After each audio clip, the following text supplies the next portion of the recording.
This is an MB program, research program, which was funded in October 2019. So we're not quite halfway through the program. And the official title was Conceptualising Surface Water Groundwater Interaction in Braided Rivers.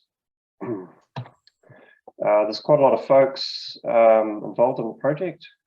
So we're leading it. NIWA has a big part to play. We've got partners overseas at Flinders, Dresden and Aarhus universities. In New Zealand, we've got a partnership with Ngāti Kahungunu Iwi, Canterbury University, Lincoln University, and we've also got some co-funders at 3 regional councils, ECAN, Marlborough District Council and Hawke's Bay Regional Council. The project's basically premised on 3 research questions. Firstly, how do braided rivers actually work beneath the surface? So you can see all this complexity at the surface, what's going on underneath. We don't actually, well, up to now, we didn't know what was going on there. Nobody had studied this. Once we get an understanding of how they work, can we simplify that complexity that we see to implement these rivers within catchment scale hydrological models? There's a question of quantification. So how much water goes where from the river? What's the proportion of flow that locally leaves the river, goes into the gravels and comes back in? We call that hyperetic exchange or parafluvial flow. How much of the water from the river recharges to groundwater? And really importantly, what's the role of storage of the river gravels? How does that help flow resilience? How does that help to kind of partition water between the river itself and groundwater? And thirdly, how does management of the river influence the water balance? And this is a key thing. So up to now, there's been over 100 years of management of rivers for flooding purposes, which has been good, but we think that's had a negative impact on river flows during the dry season and also groundwater recharge. So there's questions about how does the channel shape and elevation influence flows during the dry season and groundwater recharge. And we're doing a bit of scenario testing around that, different ways of managing a river and seeing what the economic implications of those different management options are. So we've kind of got three levels there. How do they work? Bit of quantification and modeling. And then thirdly, so what? Yeah, and the so what question is, well, how can we do better with the rivers that we've got? The model scenarios are kind of premised around looking at the surface water and groundwater as an integrated resource. So it's kind of a holistic study. So you can't really treat these 2 resources as separate things. If you go to a council, you tend to find that you have surface water hydrologists and groundwater hydrologists, and then river engineers, and the 3 don't tend to mix. But we recognise that you actually really need to bring all of these people to work together in order to manage a river properly. But the first thing you need to do is understand how these rivers work in order to figure out how we can manage them better. And the other thing is that it's not just about the water in the river, it's also about the gravel. The gravel in the river is an intrinsic part of a braided river itself. We think that some of the river practices that are going on can have a pretty big impact on river flows and groundwater recharge. For example, gravel extraction, some of the flood mitigation measures like erosion protection and river training structures, and also the intentional planting and over-vegetation of invasive species. So all of these things have an impact on the hydrological balance within the river itself. So how do we try and get a handle on this? Firstly, trying to figure out how these things work. These rivers are incredibly complex and really difficult environments to work in. So we have to use a really sort of multifaceted approach. We look at hydrogeology, so we're doing drilling and piezometer installations. We're looking at surface water hydrology. We use a bit of remote sensing. So that's aerial imaging, LiDAR, bathymetry, thermal imaging to get a handle on where water's flowing within the river system itself. quite a bit of geophysics. We've done a lot of geophysics. Traditionally, geophysics in braided river environments has been seen as something that's really challenging. So we've used a lot of geophysical methods to just try and see what works in this environment.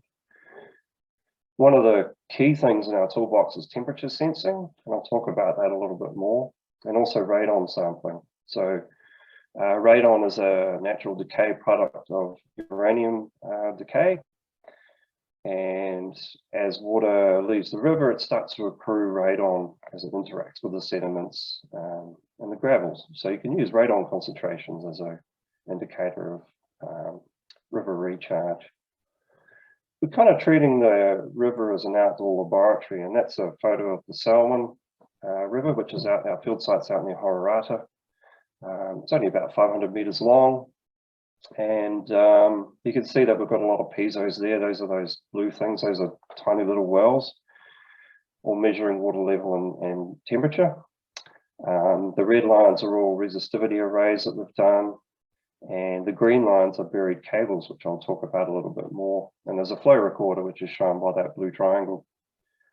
There's a lot of installation work out there, and there's also a lot of kind of field campaigns that we do at the field site as well to collect as much information as we can. This is a similar kind of picture. This is a view of the Wairau River and field sites sort of between the Remwick Bridge and the Tua Marina Bridge near Blenheim. And the pink dots in this case are our piezometer sites. The black lines are trenches where we've put in resistivity cables to do time-lapse earth resistivity imaging.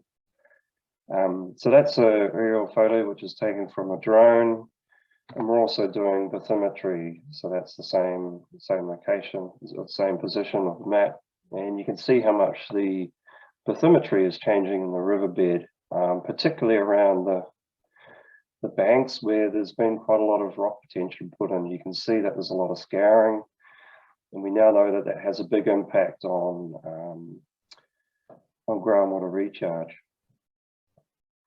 Interestingly, what I haven't shown here is that this particular river and also the third river that we're studying in Hawke's Bay have been narrowed by about half. So the Wairau River back in the 1940s used to come all the way out to the edge here. And now it's only about half of its width, and that's one of the products of river engineering, is to halve the rivers and try and make them more efficient at draining more quickly, basically turning them into drains during flood events.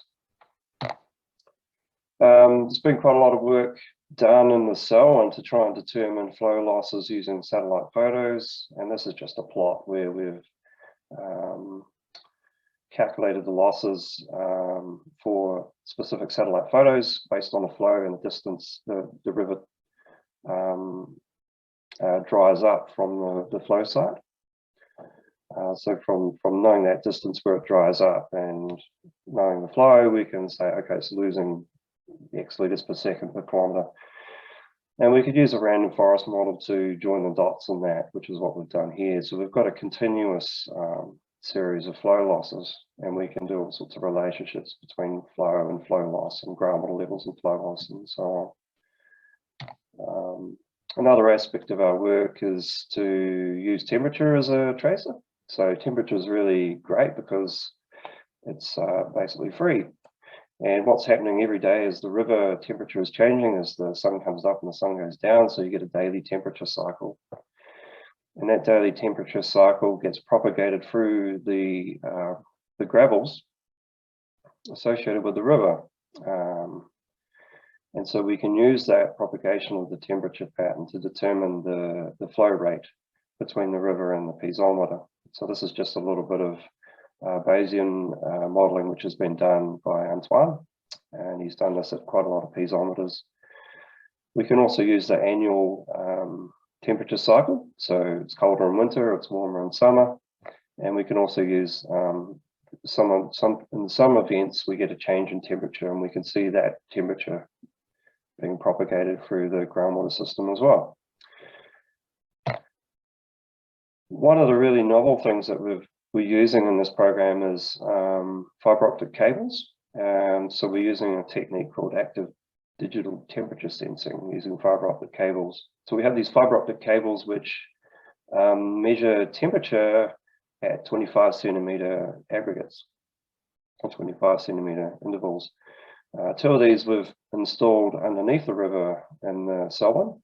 So at the Selwyn study site, we got a drill rig out there to drill holes sort of horizontally beneath the river and then up the other side and pull these cables through. So we have a PhD student who's been collecting data from those and using that to determine what flow rates, how the flow rates change from one bank to the other, and also how those changes vary over the course of a year.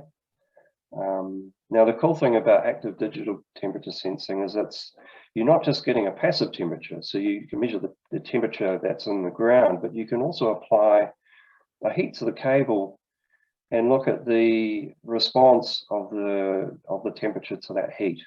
And that gives you an indication of the groundwater flow across the cable, which is cooling that heat response. So that's a pretty powerful tool that we have to get velocities in groundwater over a linear length. We've also done the same thing vertically, so we've put vertical cables in. And on the left here is a plot of the vertical temperature in the Wairau aquifer. And this aquifer is traditionally be thought to be about 30 meters deep. And we found that using new drilling methods that are available called sonic drilling, where we can collect core, we now know that beneath the river, the aquifer is a lot thinner. It's only about 8 meters deep, thick. And that's verified by the temperature signal that we get from the vertical fiber optic cable. This is just a passive temperature signal, but the things that you can see with depth here, this is temperature on the x-axis and depth on the y-axis. You can see inflections where, firstly, where the water table is met, and then secondly, where the gravels start to become more clay, which is shown on this core sample here. So we've got quite clean sediments at the top of the hole, which is in the top right there. And as we go deeper down, the sediments become more clay rich and less conducive to convey water. So what that means is that the actual transmissivity of the aquifer beneath the river is actually much smaller than we previously thought. And that's going to be a limiting factor on how much water the river can recharge to the aquifer. Once we get all this sort of information from the field, we put it all into models, and we've got different types of models. I showed you an example of a simple 1D model. We're also using 2D models just to model the hydrology, but also the temperature. The picture here is of a much more complex model, which we're building for two of the field sites, the Wairau and the Salmon.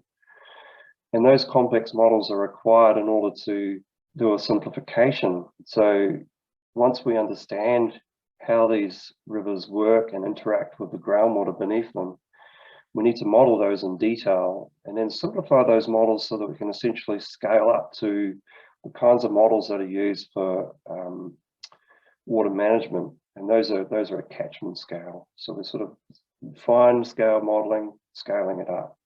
So there's a bit of transfer of knowledge from highly complex to more simple water budget models. So in terms of what we understand now, as I said when we started, we didn't know how rivers worked beneath the surface, and now we know. We find that the river has a contemporary braid plane associated with it. And within that braid plane, there's groundwater all the way through that braid plane. And that braid plane serves a really important function because it's actually that braid plane which recharges the regional aquifer. And it's also that braid plane which supplies water to the river during the dry season. So it's really important, we now realize, to maintain the integrity of that braid plane aquifer, to keep that storage there. And that has implications for how river is defined and managed. So that's a new outcome from this project. Yeah, so I guess some of the implications there are that the flow fluctuations in the river are buffered by that aquifer storage. So we tend to get steady groundwater recharge for most of the year, rather than the sort of highly fluctuating river recharge that we used to think that we'd get. And we also need to include that storage reservoir within our modelling, particularly those catchment scale models. So river flows are also dependent on that antecedent storage within that gravel reservoir, and that also regulates temperatures during the dry season. So yeah, maintaining storage within that braid plain aquifer is really key to managing the rivers. But also we're going to look at how a river is defined currently and how perhaps it could be better defined. And there's also a question about whether we really need managed aquifer recharge, which is a really kind of hot topic at the moment. People are trying to get more out of rivers by routing rivers off into reservoirs to artificially recharge groundwater. And perhaps if we managed our rivers in a better way, we wouldn't need to do all those engineering works. So we're sort of looking at that question as well. In terms of where the project is, so the first phase, we've been doing a lot of instrumentation and data collection. We've almost finished that, and we're moving into more of an analysis modeling phase, and we're just starting on some of the scenario testing. As I say, we're about halfway through the project, so we seem to be about on track.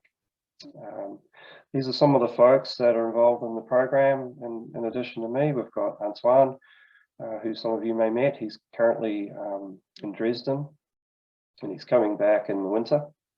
Patrick Durney, who some of you may know, Thomas Whirling, or Eddie, he's also in Dresden. Aaron Dutton was a fieldy who's now been replaced by Sean Kingsbury. He's started in January, and also Linda Robb, some of you may know Linda. So that's probably it from me, unless anyone has any questions.